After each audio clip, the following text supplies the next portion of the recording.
Il peut se passer des mois avant qu'on ne la voie, mais il importe peu en vérité que ces apparitions soient rares et éphémères, et même qu'un jour elles cessent tout à fait.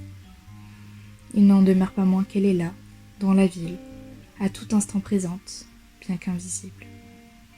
Le soleil et la lune, lorsqu'ils entrent en éclipse, se dérobent à la vue, mais ils ne désertent pas leur lieu céleste. Il arrive d'ailleurs parfois que sa présence se fasse soudain sentir, sans s'offrir à la vue ni à l'ouïe. C'est un je ne sais quoi qui glisse à fleur de conscience, à l'insu des cinq sens. C'est un vague, très vague émoi de la pensée, comme un léger souffle de brise qui trouble l'air, à peine, et on sait qu'elle est là. Alors, de façon impromptue, des souvenirs s'avancent du fond de la mémoire, ainsi que des ondins pris par la fantaisie de venir faire un tour sur la terre, à la lueur gris nacrée d'un demi-clair de lune. Et comme des ondins tout ruisselants d'algues violettes et de vertilleuls, moirés de vases et d'écailles cendrées, les doigts bagués de renoncules, ces souvenirs s'approchent à petits pas tremblés. On ne sait pas trop sur le moment d'où ils s'en viennent ainsi, de quel lac, de quel fleuve ou quel marais, de quel recoin de la mémoire. Ils chantonnent tout bas d'une voix argentine, écho mélancolique de voix qui se sont tues. Et bientôt, enhardis par l'attention qu'ils ont su éveiller, ils se mettent à danser une ronde, leurs beaux yeux humides lançant des regards en biais de dessous leurs paupières mi-closes.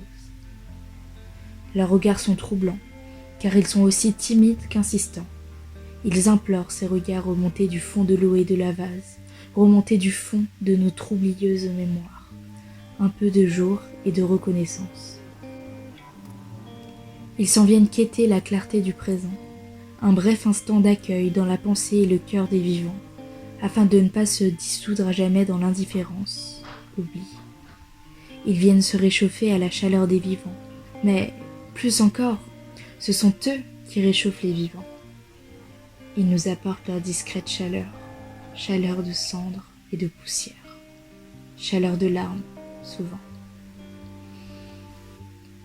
Ce sont ces larmes d'inconsolés qui bruissent dans le grand corps immatériel de la pleurante des rues de Prague, et ces inconsolés sont aussi bien des vivants que des morts.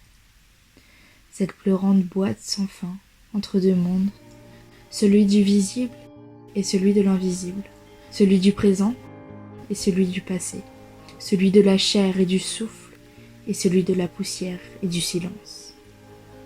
Elle louvoie d'un monde à l'autre, passeuse clandestine de larmes mêlées, celle des disparus et celle des vivants.